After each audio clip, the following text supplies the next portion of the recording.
Please, let's not have a lot of bumps with the cord today. Let's see what this sounds like. Well, the white balance is going to be off, and y'all gonna have to just love me still. Don't ask me why the sound is not what it should be. I did the sound check, and it was fine. And then this every week. I know that you are accustomed to a look, and you could probably appreciate a look, but I haven't been giving you a look for this episode and last episode. Maybe next episode, but thankfully I'm not ugly, so you just get this with some earrings. Let's get into the episode. Passion public service announcement. Passionate. Let me tell you something. So what is this Passion PSA podcast? Who am I? Well, they call me Passion, short for Passion No Last Necessary. Why is there no last name necessary? Because the first name says it all. I am Passion and all that embodies. What do I do here? I give you the life coaching that you know you need, but don't enroll yourself in. When did I start? Actually, 2017. I'd leave a PSA on my Instagram regarding something I'd observed, and now we've evolved to this. Why do I do it? Why not? If even one person is able to take away one thing that changes their life, someone else's life, or changes the world for the better, then I've done what I was charged to do. So come on in, sit and listen for a while. There's something here for everyone at the Passion PSA podcast. Greetings and salutations, my beloved passionate newcomers, visitors, and guests. Welcome to another episode of the Passion PSA podcast, where I, Passion No Last Necessary, your Get You Right Guru, issue a weekly public service announcement about whatever I've observed or was on my mind. This is a for your consideration zone where the objective is to offer you a perspective you may not have considered to A, expand your thinking, and B, aid you in becoming a better version of yourself, for yourself, and for others. This is a safe space, but not necessarily a delicate one for you or for me, right? I'll never rob you of your right to feel whatever it is you feel. You mad at me, that's okay. I'm not going to sugarcoat whatever I have to say to make it more palatable. The goal is to get you to higher, more expanded thinking so that you can operate as your highest and best self. If you're new here, affirmations are our first order of business so that we can start on the same accord. Let's get on the same frequency. If you're ready, take a deep breath. You are always welcome to repeat after me or to take this time to state your own affirmations. I'm okay. I am really good. I am still standing. I am standing firm.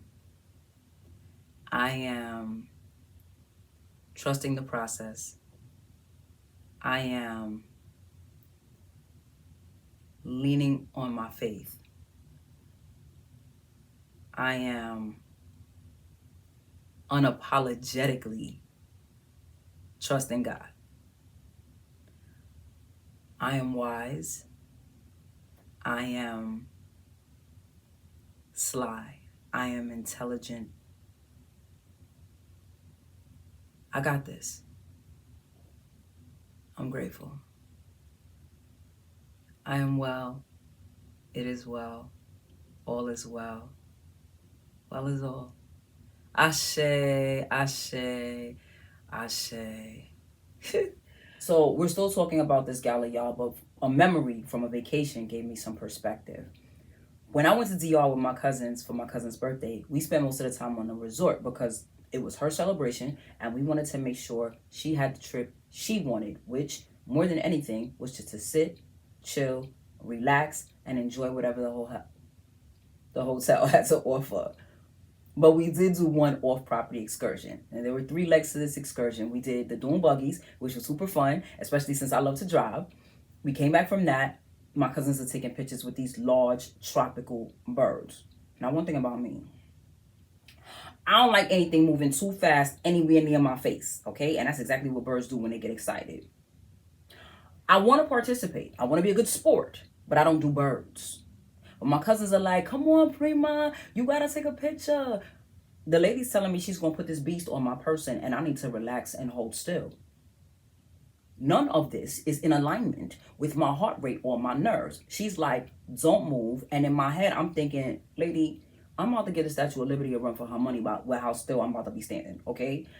But I'm also cognizant that if I vibrate any faster, I might take off in flight myself, okay? They snap some pics. I stand there smiling, but the whole time I'm shook. But I survived. I don't remember what we did next, but I feel like it was something that had a weight capacity, because I remember some folks grumbling about not knowing you couldn't be more than a certain weight to do that part. Or maybe it was something in the water. I don't remember. My trips are overlapping a little bit. Anyway, not an important detail. We come to the final activity, which is the zip line. I've never been zip lining. I've seen it on commercials and the socials, and it looks lit, so I'm excited to try it. I'm not a person who'll do everything multiple times, but there are a lot of things that I'll try at least once, if for no other reason, to say definitively, I don't like this and I'm never doing it again. So we get to this area that's like the ride platform at the amusement park. Here, we have to board the ski lifts to get to the first platform of the course. Be advised. I'm not afraid of heights per se, but I am uncomfortable being in spaces where I don't feel protected. I'm uncomfortable being in spaces where there are too many variables, where things can go tragically left. Example, I don't have a balcony. Do y'all know the difference between a terrace, a balcony, and a patio? Like, most of us use the words interchangeably, but they're actually not the same and highly specific. Don't mind me. I don't know why my mind takes me on these tangents. Because I live high up. Love the view, but I need a barrier. And if you've ever seen a ski lift, there's no barrier. It's basically you on a little bench riding a laundry line through the sky. Now, if I can remember correctly, a maximum of 2 people can fit in the lift, but there are 3 of us. So I have to go alone because this is right after the world opened back up and I didn't want to ride with strangers. Now, I know in theory that we have to go pretty high up to be able to zip line. It doesn't fully register just how high until we start the ascent. Enter concern. We haven't made it to the destination, but the concern about what's ahead is already present. Why? We get about halfway up and then we have to stop for an extended period. Now, if you've never been ziplining, each lift stops at the top of the platform and the person's on board deboard. So if you're in lift 20, you got a lot of stops in front of you. This one stop is particularly long. There's no speaker system. We don't have walkies. We don't have any communication. So we don't have any intel as to why we're stopped. So we dangling on a laundry line in the Dominican Republic because we're about to go to new heights so that we could fly across the jungle. We're already very high up and very close to the sun, and it is very much summertime, so it is hot and it is giving Icarus, okay? I had a full farmer tan on my legs when I got back to the hotel because we're uncovered. We're supposed to be ziplining over the jungle, which means what? We are above the trees, so there's no shade. Uncomfortable. Above the trees. What does that mean? The longer we sit there, the more hyper aware of how not close to the ground we actually are and how not close to the end of the line we also are. When we finally reached the top, we found out that an elder had taken the ride up, but they had a walker and the staff wouldn't let them proceed because the person couldn't take the walker through the course and they couldn't leave it at that platform. It was a whole travesty. So because said individual couldn't go forward, the whole production line stopped and none of us could go forward. I'm giving y'all something, okay? I told y'all, we're out here slow roasting like rotisserie chickens. People are uncomfortable. People are getting antsy. Some are starting to panic. We're on our way up, but we can't get where we're going. And all of us are just ready to get to our destination because for us, that's where the real journey begins. I'm in several of those categories and I'm by myself. Ultimately, we start moving again. When we get to the platform where we disembark from the ski lift, it was a little too crazy. We watch the demonstration of how the equipment is supposed to be done. We watch others actually go through the process and their cute little number after they've dressed you right before they push you off the ledge is to say, bye. I'm watching people go and I'm hearing the zip. I'm looking out to where their destination is, but I can't see it. Now, I'm starting to feel like this ain't a good idea, but I can't turn back now because there's no way for me to get down. When we first got to the platform, we were asked if we were sure that we wanted to do it. And we were told once the last lift leaves, y'all don't know how hard that was for me to say. Anyway, There is no way back. So now the only way out is to go through. A couple people getting on the line, they having fun, they diving, they are Superman flying. Then there's some people getting on the line and they are screaming the most blood-curdling, "I know I shouldn't have done this," screams. And again, there's no way for me to turn back. Now, my fearless and courageous, "I did this close to Costa Rica and that one is higher and longer." that cousin goes first. I'm scared. I don't want to go last, so I go next. I don my equipment. The lady says, "You ready?" I say, I don't think so. She says, "Okay, bye." Remember I said this is right when the world reopened, right? It's 2021. So y'all remember these shields? I have mine on because y'all still out here with the cooties, and I'm cool on that, right? Plus, it's blocking the sun, so it's multi-purpose. I don't ride motorcycles, and I don't generally get into or onto vehicles that have me exposed. The last bike I was on at that point was at Planet Fitness, so I don't know that the wind is going to make this a really crazy experience with this shield on my face. Then what happened to one of the people that was screaming for their life happens to me. I'm going forward at what speed I do not know. My trolley, which is the thing that you actually hang from, turns 180 degrees. I'm still moving in the same direction, but now I can't see where I'm going.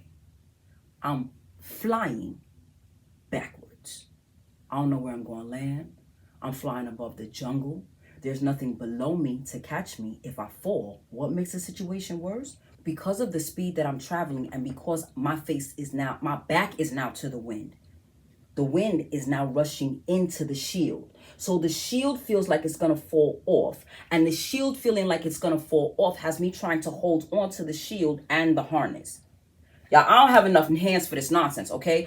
And I'm in sensory overload. I'm flying backwards, but I feel like I'm going to tilt forward. And I know if I tilt forward, I'm just convinced that I'm going to go headfirst into the jungle and die alone.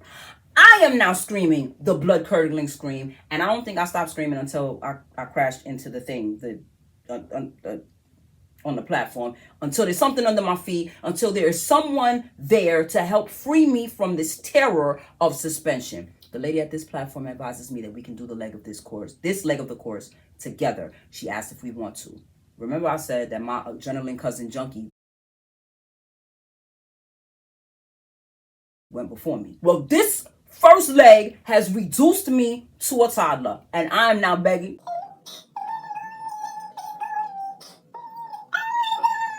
She's laughing, but she's sympathetic, and she's like, "Of course I'll go with you, it's no problem." I feel safer because I have someone to hold on to, and someone that I'm holding on to is very calm. One, because she's done it before, and two, because it's fun for her. Boom, we get to the next platform. We got to do this part of the course individually.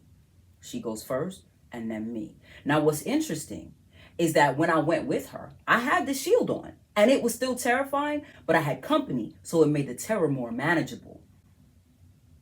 But alone, with no one to keep me calm, I'm trying to hold the shield. I'm trying to make sure I make it out of this course with everything I came in with.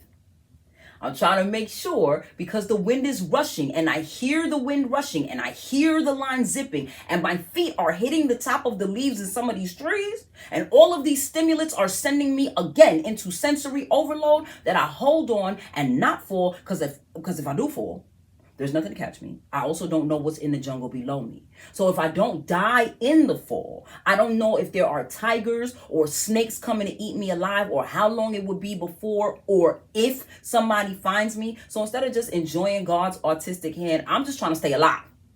And I could be tweaking, but I'm convinced that as I go across these zip lines, somehow I'm just getting higher. And I don't understand how it seems like I'm going up instead of going down. And it doesn't feel like this course is ending. And there's still no way off this course but to go all the way through. Okay. Third platform is in sight. There's this block thing that you crash into and kind of ricochet off of to stop. I see it, so I try to brace myself for impact. I'm holding my rope and I'm holding my shield with my wrist, right? So I'm holding the rope and I'm holding the shield, trying to hold it to my face with my wrist, because I'm trying to keep it on my face. I don't want to lose it. right? I brought it all this way as general protection, but on this course, outside of this helmet, this is the only protection I have. So I'm trying to hold on to it, but the impact of the crash into the block causes this edge of the shield to cut my forehead. So now I have a gash in my forehead and it's bleeding a little bit, but it's not like they have first aid kits on these platforms. These platforms are just about 4x4. There's only enough room for 3 people at maximum to be standing on them. The staff member at this platform, he takes my face into his hand. He's asking me if I'm okay. He is this close to my face. Immediately post-COVID. Right, because very much ill. So he's this close to my face. He's asking me if I'm okay. He's inspecting it to see how bad it is. There's a language barrier, but we're managing. All I know is I've been terrified since takeoff. And now I'm injured to boot. I don't want to do this anymore. I just want out. I want off this ride. I want off this course. I can't take it. I'm done. But I still can't stop. There are no ladders from heaven. Okay? And I can't stay here. He sends me again. Now I'm terrified and emotional and conflicted. There's not a lot of room for you to be upset when other people are having fun, because people will mock you and call you a baby for crying and all kinds of nonsense. And it also, like, it brings their mood down and they trying to have a good time. But I literally hit my head and cut my face open. So at this point, it ain't fun for me. Actually, it stopped being fun with that 180-degree turn, okay? It became dangerous after I hurt myself. So, like, somebody please just come get me out of here, because this is awful. By the time I get to the last platform, I can't even stand. My legs are shaking so bad that when I land, the person at the platform has to scoop me up to stand me upright. He has to actually hold me. So you ever been like on a boat and the waters were rough and like you don't have your sea legs yet, so you really can't steady yourself? So you need something to hold on to because you can't balance on your own? That's what it was.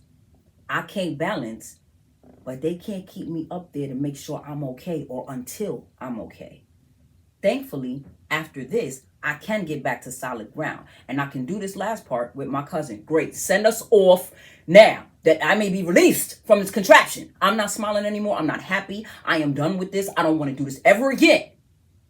We get to the last platform. The options are walk down or rappel. Well, beloved, I have rappelled before, so I know what it's like. I know how to do it, but I am not interested. I am upset. I am injured. I am scared. I want to go back to my resort where there are pools and unlimited drinks and a shower and a bed and continuous ground under my feet. I want to go back to my comfort. They asked me if I want to rappel down or walk. I'll walk. You could take all this stuff off of me. I will walk. I don't care if it takes a week. I will walk because I need to figure out my life and I need to get my legs back underneath me. Only the people who were there for every leg of the journey can fully understand why you feel, how you feel at this leg of the journey. So at the end of the line, I'm getting looks from people like, Pero mami, ¿qué te pasa? ¿Qué pasó con ella? and I do not care, okay? So I take the stairs, which I think was like 10 or 15 stories up. That's fine. They are wood. They might be rickety and they could collapse. But at this point, at least there's something for me to hold on to other than a rope. And I can go as slow as I want or need to. All right, watch this now. On the way up, I got stopped, and it wasn't a stop that I opted into. Somebody else, not doing their due diligence, stopped everyone's progress. They made a decision to do something they physically couldn't, which stopped everything until they could get out of the way and out of the situation. At the top, I was asked if I was sure I wanted to keep going, and I said I wanted to do it. But as I started watching other people go, I didn't feel so good about my decision anymore. So I'm at a place where I can't turn back, but I'm also afraid to go forward, and I don't have any other choice. All I can do now is see it through, but all I can see is people screaming for their lives as they get turned around in mid-flight, but continue flying with no visible end and no safety in sight. When it's my turn, the very thing that caused them to scream for their life is causing me to scream for mine. This isn't fun. This don't feel safe. This isn't exciting. And I got to go on all these different platforms. Look at the parallels. Out in the jungle, I'm on these platforms, on the interwebs. I'm on YouTube, Instagram, TikTok, whatever. I gotta go on all these different platforms and walk out my truth, whether I'm afraid or not, with tears coming down my face or not, and try to explain my feelings and needs. But what do you say to somebody who doesn't understand what you're saying? They don't understand it because you're saying it in a language they don't speak or they don't speak enough of. They don't understand it because they're not living it, so they can't relate.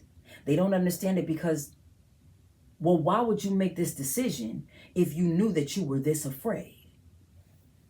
At this point, I'm thinking to myself, how do the staff get through the course? Or like, how do they get out in an emergency?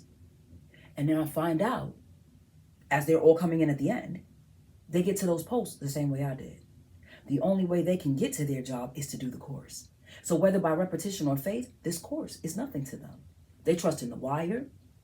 They trust in the belay. They trust in their helmet, the grappling equipment. They trust in everything. They know that either they're going to make it or they're not. And they just going to have to trust that they are. And I had to trust something that I had never trusted before, something that I'd never done before. And all I could do at that point was trust God, because I'm going through something that is unfamiliar and uncharted and terrifying and overwhelming, so much so that by the time I got to the end of the line, I couldn't even stand. And even unable to stand, the person at the end of the line didn't empathize and say, okay, well, let me pat you on your back. There was no coddling. There was no catering. There was no emotional support. There was stand up, because the only way you're going to get done is to do this last line. Okay? Okay, bye.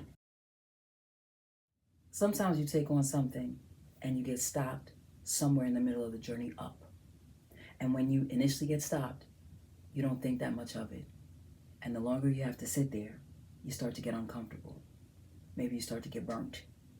You start fidgeting because it's getting too hot for you to be in this position.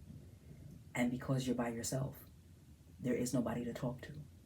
So you can hear all this wonderful conversation happening around you, which serves as a reminder of how by yourself you are, and that you have nobody to talk to if you don't talk to yourself or talk to God. Nobody's there to keep you calm. If you look down, you're going to be even more afraid, because you'll not only see how high up you already are, but you'll see just how far you'll fall if you indeed fall. If you look up, you still won't see where you're going. So you're just somewhere in the middle. And you just got to stay steadfast and trust that you're going to get to your destination, or they're going to retract everybody and you'll just have to start over at the beginning and maybe do this again another day. And even when you get to the first destination, when the opportunity presents itself to turn back, you look at it and you say, I got this far. I'm not going to turn back now. And then it don't seem so bad, because you see other people doing it and they seem to be doing it successfully. And it seems like it's a lot of fun for them. People are diving into it. People are backpedaling into it. You got people doing all kinds of things, but you don't know what their experience is with this thing. This might be something that they're doing because they're looking to feel something. This might be something that they're doing because they've done it before, so they have the skill set. This might be something that they're doing because they got a new lease on life, so they want to make sure that they live their life to the fullest. That at one point, they were about to lose life, and at this point, they realize that they can now grab hold of life. And if they're going to die, they're going to die doing something that they had so much fun doing, but they will have lived. They won't have just been alive. And maybe their assignment was just to take a leap of faith and just trust the process. You see those people succeeding, and then you start to see some of the other people who are doing the same thing, but not having the same experience. Theirs is horror. Theirs is blood-curdling screams and sadness and terror and fear and no safety. Their experience is an outcry and begging and pleading for somebody to come save them. And with all of that in front of you, your only option is to jump and see how it goes for you. Are you going to be the one with the blood-curdling scream? Or are you going to be the one who soars? And then in the middle of the first leg of your journey, you realize that you are the blood-curdling scream. That you are being bombarded with everything. The wind is rushing you. The things that you're trying to hold on to feel like they're going to fall away. And you trying to hold on to the thing that feels like it's going to fall away could possibly injure you further, or could cause you to fall away. And because you don't have any clear insight, you don't have an answer, you just try to make it back with everything you started with. And your first landing isn't even a crash landing, but it doesn't feel good because you came in backwards. But at least there was somebody there to sturdy you. And they gave you the option to go the next leg with somebody. And when you made it through that next leg with somebody, it didn't feel so bad, especially because it was fun and they were seasoned. But then you had to do the next leg by yourself, and it felt higher.